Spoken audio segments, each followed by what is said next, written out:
एक गांव में दो भाई रहते थे। बड़ा भाई गंगाराम बहुत अमीर था। उसके घर में किसी भी चीज की कमी नहीं थी। वही छोटा भाई सेवकराम बहुत ही भोला और नेक दिल इंसान था। उसके परिवार में उसकी पत्नी और एक बच्चा था। वह इतना गरीब था कि वह मिट्टी के मकान में रहता था। गंगाराम की पत्नी के 3 पुत्रियों के बाद पुत्र हुआ था, तो गंगाराम ने एक बड़ा प्रोग्राम रखा, जिसमें उसने गांव के और बाहर के बड़े बड़े अमीर लोगों को बुलाया था।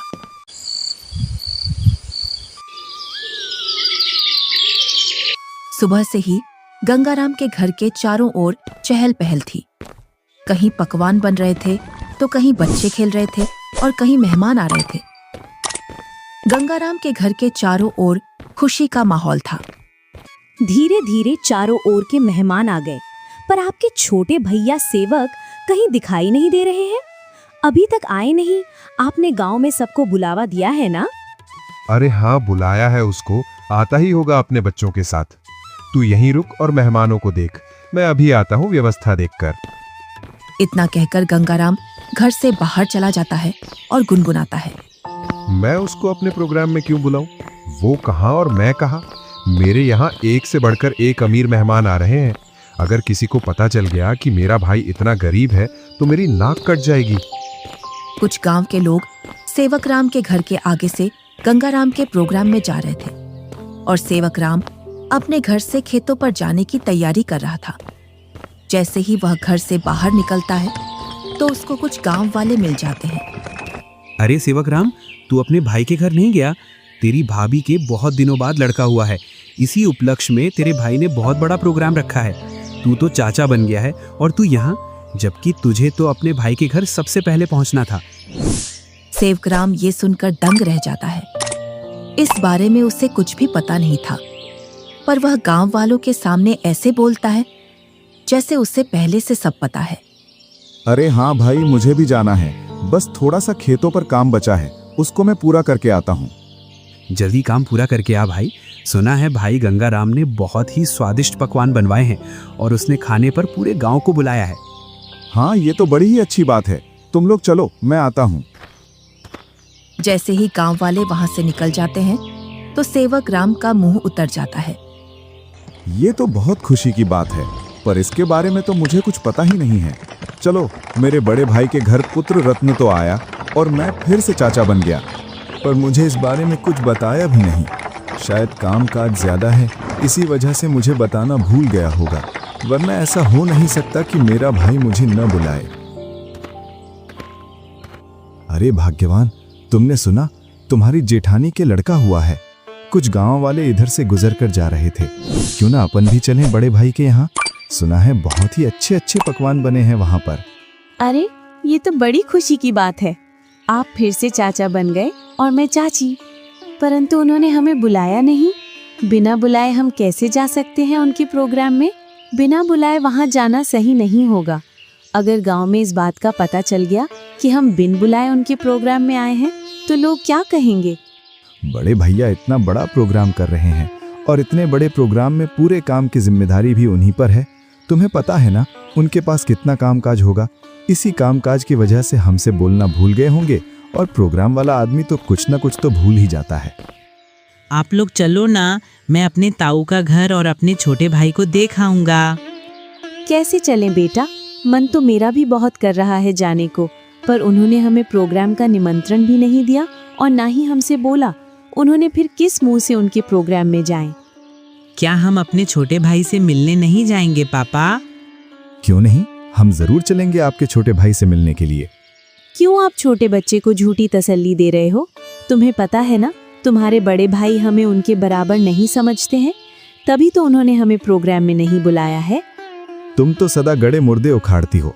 ऐसा नहीं है, वो हमको चाहते हैं, वो तो कामकाज की वजह से बुलाना भूल गए हैं। तुम्हें लग रहा है कि भैया तुम्हें बुलाना भूल गए हैं, तो तुम जाओ। बिन बुलाए मैं नहीं जाने वाली कहीं। मैं तो खूब खुश हूँ अपने घर में। आपको जाना है तो जाओ। ठीक है, मैं और मुन्ना चले जाते हैं। तुम्हें नहीं जाना तो मत चलो। आप जा रहे हो तो जाओ, पर उधर से जल्दी लौट कर आना। सेवकराम और उसका बच्चा प्रोग्राम में जाने के लिए तैयार हो जाते हैं। अब तुम प्रोग्राम में जा रहे हो तो बच्चे को देने के लिए कुछ तो ले जाना पड़ेगा। हाँ, बहुत देर से मैं भी यही सोच रहा था, बच्चे के लिए क्या ले जाऊं, और बाजार से ले जाने के लिए मेरे पास पैसे भी नहीं हैं। आप तो ये लकड़ी का झूला ले जाओ जो तुमने मुन्ना के लिए बनाया था। अब मुन्ना के कुछ काम का नहीं है। हाँ, यही ले जाता हूँ, इसमें बच्चा खूब आराम से सोएगा। सेवक राम उस झूले को उठाकर चल देता है और उसके साथ में उसका लड़का भी चल देता है।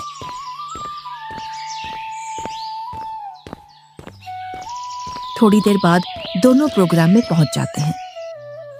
यहाँ तो खूब अमीर मेहमान आए हैं और बच्चे को देने के लिए शानदार और महंगी महंगी वस्तुएं लाए हैं। मेरा झूला तो इनके आगे कुछ भी नहीं है। सेवक राम मेहमानों पर महंगी महंगी वस्तुएं देखकर अपने झूले की ओर देखता है और मन ही मन में सोचता है, मैं क्यों इस झूले को यहाँ लाया? यहाँ तो एक से बढ़कर एक वस्तुएं हैं बच्चे के लिए। मैं भी क्या सोच रहा हूँ, भला हाथ की बनी चीज और बाजार की चीजों में अंतर होता है। बड़े भैया जरूर मेरे झूले को पसंद करेंगे, क्योंकि मेरा झूला सबसे मजबूत है, क्योंकि इसे मैंने अपने हाथों से बनाया है। और सेवक राम निसंकोच होकर मेहमानों के बीच में घूमने लगता है। वह देखता है कि उसके बड़े भैया और भाभी मेहमानों का स्वागत कर रहे थे। तभी गंगाराम की पत्नी की निगाह सेवक राम पर जाती है। तब वह गंगाराम से बोलती है, अरे भैया और मुन्ना तो आ गए, पर देवरानी नहीं दिख रही है। कहाँ आ गए? मुझे तो कहीं दिखाई नहीं दे रहे। वो रहे मेहमानों के बीच में। इधर सेवक राम के पास कुछ मेहमान आ जाते हैं। उसकी वेशभूषा देखकर मेहमान सेवक राम से पूछते हैं, अरे तुम कौन हो और ये कैसी वेशभूषा पहनकर आए हो और ये लकड़ी का झूला लेकर आए हो इस जमाने में? चलो तुम अपना परिचय दो, तुम कौन हो और यहाँ क्या कर रहे हो? इतना सुनकर सेवक राम संकोच में पड़ जाता है और मन ही मन सोचता है, अगर मैं इन्हें ये बताऊं कि मैं गंगाराम का छोटा भाई हूं तो ये लोग क्या सोचेंगे?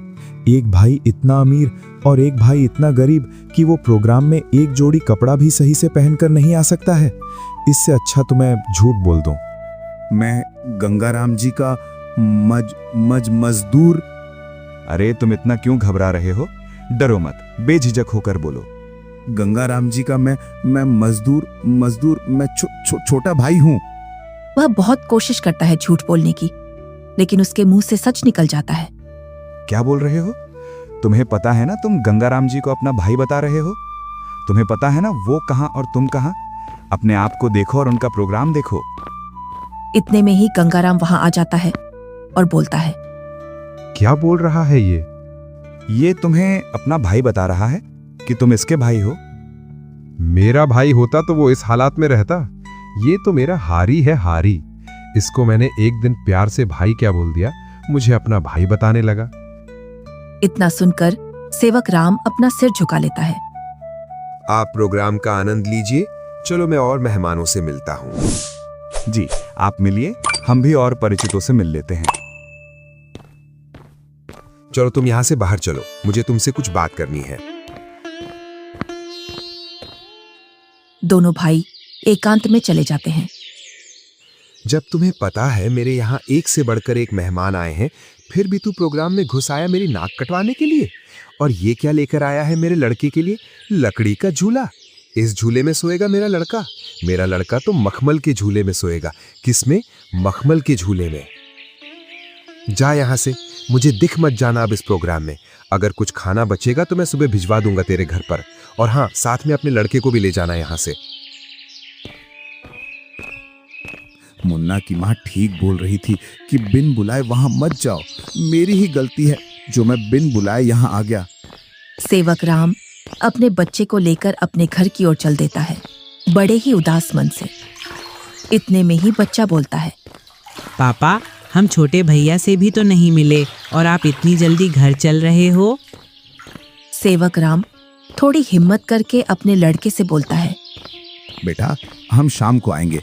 खेतों पर कुछ काम बाकी रह गया था, वो मुझे याद आ गया है।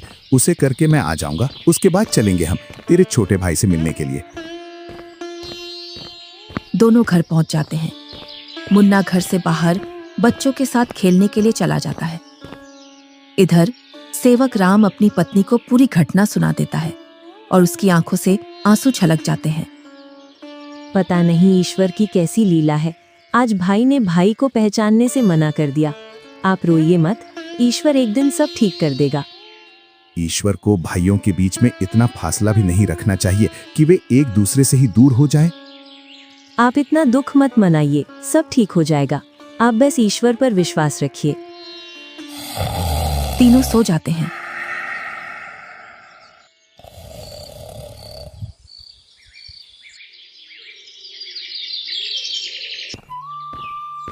दूसरा दिन गंगाराम के दरवाजे को कोई बजाता है। पता नहीं अब कौन आ गया। कल का इतना थका हारा हूं, फिर भी लोगों को समझ में नहीं आता है और आकर दरवाजा खटखटाने लग जाते हैं। गंगाराम जैसे ही दरवाजा खोलता है तो वह देखता है कि सामने एक साधु खड़ा है। क्या है महाराज, क्यों दरवाजे को बजा रहे हो? कुछ नहीं बेटा, बड़े जोरों की भूख लगी है। बस थोड़ा सा खाना मिल जाता तो मेरी भूख मिट जाती। क्या खाना? यहाँ खाना मुफ्त में नहीं मिलता है और ऐसी दोपहर में तुम्हें कहां से खाना ला कर दूं?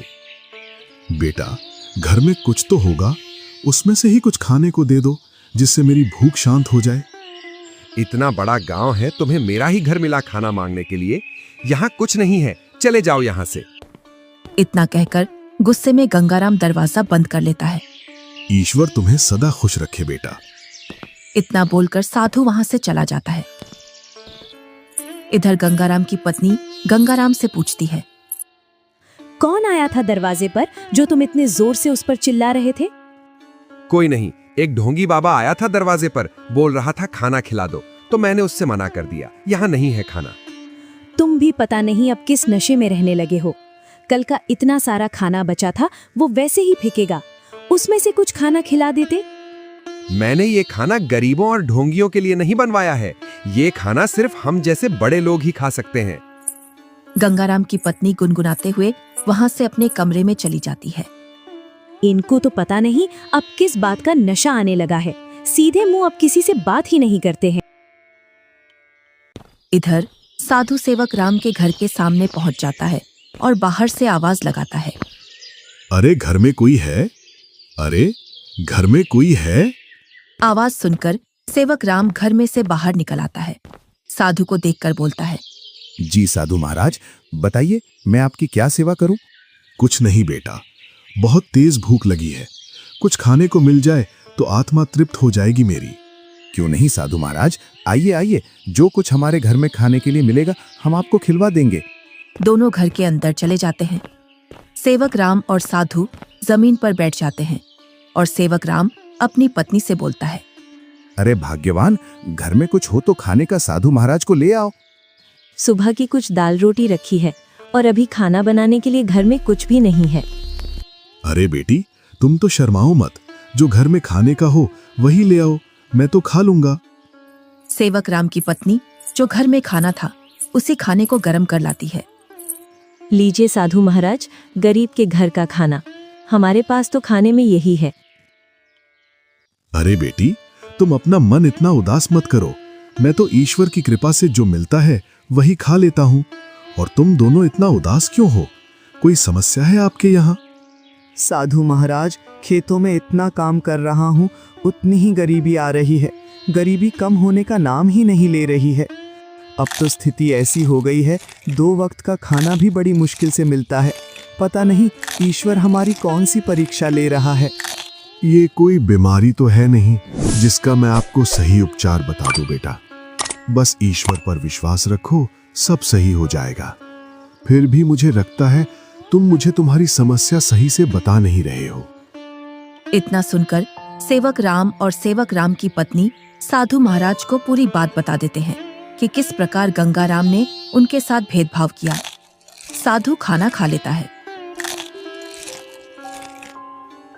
पता नहीं आपको हमारे हाथ का खाना कैसा लगा, सही लगा या नहीं? बेटी, तुम अपना मन उदास मत करो। तुम तो अन्नपूर्णा हो और तुम्हारे हाथ का खाना बहुत ही स्वादिष्ट है।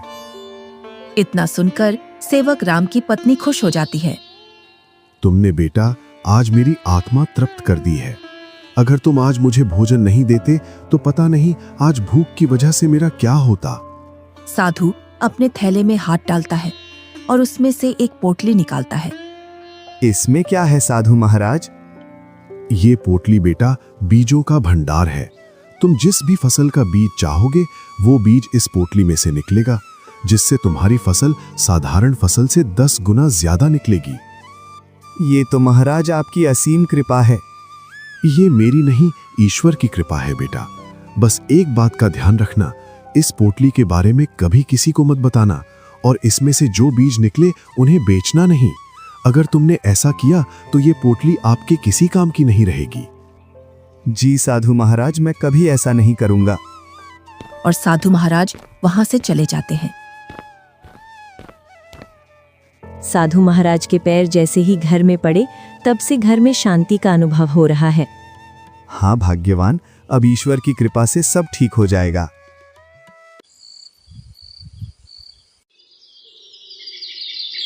जैसे ही सेवक राम ने अपने खेतों में उन बीजों की बुआई की तो चारों ओर सेवक राम की फसल के ही चर्चे थे।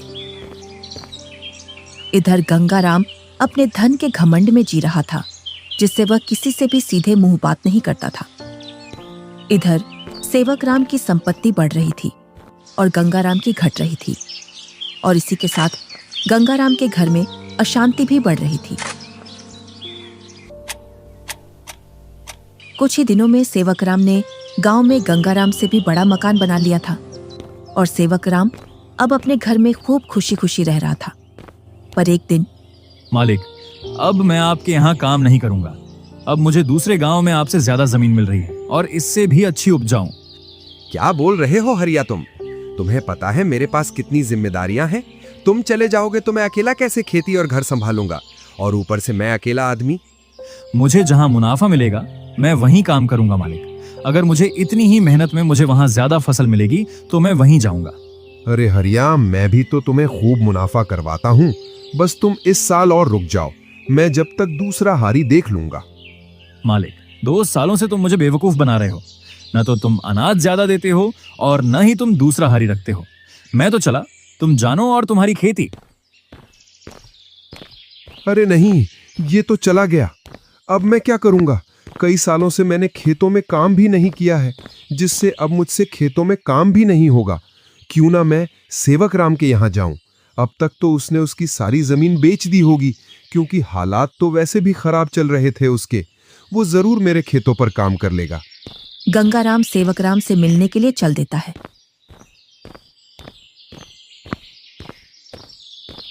जैसे ही वह उसके घर के सामने पहुंचता है तो वह सेवक राम के घर को ढूंढने के लिए उस मोहल्ले में चारों ओर घूम जाता है। इधर ही थी उसकी झोपड़ी, पता नहीं किधर गई। बहुत देर से ढूंढ रहा हूं, मिल नहीं रही है। तभी वहां से एक गांव का व्यक्ति गुजर कर जा रहा था तो गंगाराम उस व्यक्ति से पूछता है, अरे भैया, सेवक राम की झोपड़ी थी यहाँ, वो कहाँ है? कितने दिनों बाद आ रहे हो भैया इधर? शादी के बाद अब आया हूँ इधर। इसीलिए तो तुम्हें वो झोपड़ी नहीं मिल रही है। अरे भैया, तुम जो सामने मकान देख रहे हो बहुमंजिला, यही घर है सेवक राम का। ये कैसे हो सकता है? 2 साल पहले तो ये गरीब हुआ करता था। हाँ भैया, 2 साल पहले गांव में सबसे गरीब व्यक्ति यही था। पता नहीं भैया इसने खेतों में कौन सा खाद डाला है जिससे इसकी पैदावार सबसे ज्यादा निकलती है। घर बताने के लिए बहुत बहुत धन्यवाद। और गंगाराम उस घर के अंदर चला जाता है। जैसे ही सेवक राम अपने बड़े भैया को घर के अंदर देखता है तो वह बहुत खुश होता है। अरे मुन्ना की माँ, वो देखो हमारे घर में कौन आया है। बड़े भैया, आओ भैया बैठो। अरे, तुमने इतना शानदार घर कैसे बनाया? तुमने तो पूरा ही नक्शा बदल दिया। बहुत ही शानदार घर बनाया है। कहीं तुमने चोरी चपाटी करके तो ये घर नहीं बनाया? नहीं भैया, मैंने कोई चोरी नहीं की है। ये तो मैंने अपनी मेहनत से बनाया है। ऐसी मेहनत तो तू पहले भी करता था, पर पहले तो तूने ऐसा मकान बनाया ही नहीं। भैया, आपसे क्या छुपाना, जब आपका प्रोग्राम था उसके एक दिन बाद हमारे घर पर एक साधु आया था। उसको हमने पेट भर खाना खिलाया था। आज उनके आशीर्वाद की वजह से ये सब है हमारे पास। इतना सुनकर गंगाराम का सिर घूम जाता है और उसकी आंखों तले सब सीन आ जाता है कि किस प्रकार उसने उस साधु को भगाया था। वो साधु तो सबसे पहले मेरे घर आया था। इसका मतलब ये सारा धन मेरा हुआ। क्या बोल रहे हो भैया? ये तो मैंने अपनी मेहनत से खड़ा किया है, ना कि जादू से। ये सब तुझे साधु के आने बाद ही मिला है ना? तो इस गांव में सबसे पहले साधु मेरे घर आया था। अगर मैं उसे खाना खिला देता तो ये सारी संपत्ति मेरी होती। इसका मतलब तूने मेरे अधिकार की संपत्ति छीनी है। ये तुम मुझ पर गलत इल्जाम लगा रहे हो भैया। मैं उस साधु को ढूंढ कर लाता हूँ और साधु से तेरे सामने बुलवाता हूँ कि इस संपत्ति पर किसका हक है। और गुस्से में गंगाराम वहां से निकल जाता है। कई दिनों तक वह उस साधु को खोजता है। बड़ी मुश्किल से एक जंगल में तपस्या करते हुए वह साधु मिल जाता है। साधु महाराज प्रणाम। कौन हो बेटा जो तुम मेरी तपस्या में व्यवधान डाल रहे हो? मैं गंगाराम हूँ। आज से 2 वर्ष पूर्व तुम मेरे घर आए थे खाना खाने के लिए, जब तुम्हें जोरों की भूख लग रही थी।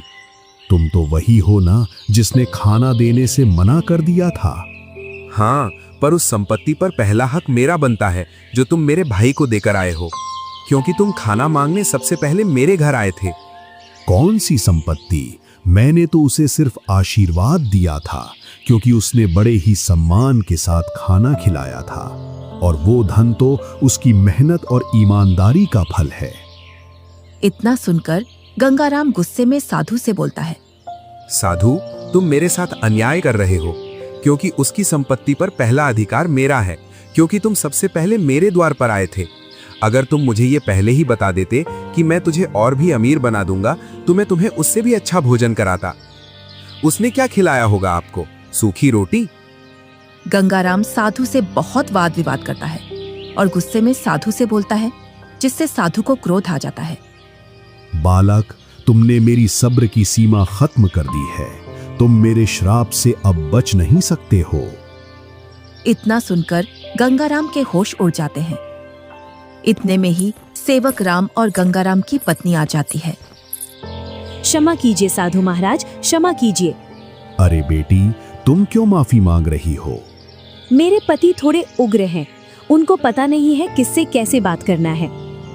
इतना सुनकर गंगाराम भी माफी मांग लेता है। गंगाराम, अभी तक तुम्हारा जो घर चल रहा था वो तुम्हारी पत्नी के निर्मल भाव की वजह से चल रहा था। अब तुम अपने लालच को छोड़ दो और दोनों भाई साथ साथ रहो, क्योंकि तुम्हारा छोटा भाई बहुत ही ईमानदार है। जी साधु महाराज। तुम्हें कैसे पता चला मैं यहाँ हूँ? आप जिस दिन साधु महाराज की खोज में निकले उसी दिन भैया मेरे पास पहुँच गए थे और उन्होंने आपके बारे में मुझे सब बता दिया था।